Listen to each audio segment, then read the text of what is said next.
ધોરાજીના Jamkandorna road પર એક યુવાન પર હુમલાની ઘટના બની હતી, જેમાં ખૂની ખેલ ખેલાતા યુવાનનું મોત નીપજ્યું હતું। ત્યારે સામાન્ય ડ્રાઈવરની હત્યાના આ મામલામાં કોળી સમાજ દ્વારા કડક કાર્યવાહીની માંગ થઈ છે।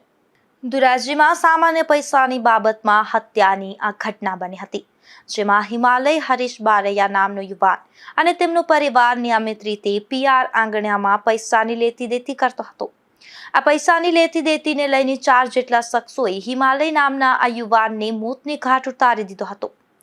વાત જાણે એમ બની હતી કે આ હિમાલયના કાકા પરેશભાઈને રૂપિયા 3,70,000 જેવી રકમને લઈ અને આંગણિયા પેઢીના માલિક ભગીરથસિંહ જેઠવા સાથે બોલાચાલી થઈ હતી। જે મામલે પરેશભાઈનો પુત્ર વિવેક હાઈવે રોડ પરથી પસાર થતા તેને રોકી બુલેટની ચાવી અને મોબાઈલ ફોનની માંગણી કરી હતી।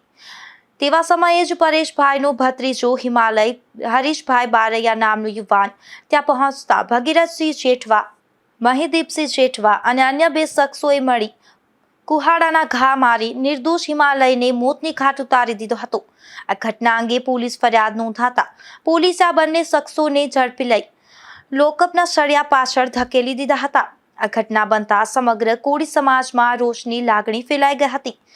ત્યારે કોળી સમાજના લોકોએ ગેલેક્સી ચોકથી મોટી સંખ્યામાં ઉપસ્થિત થઈ અને રેલી કાઢી હતી।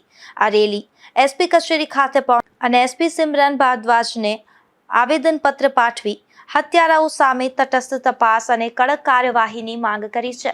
પોલીસે ઝડપી લીધેલ ભગીરથસિંહ જેઠવા અને મહિદીપસિંહ જેઠવા નામના શખ્સો પોરબંદરના હોવાનું સામે આવ્યું છે।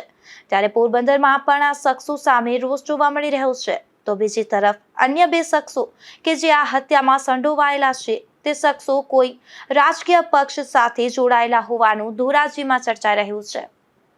Bureau report, Gujarat news, Porbandar.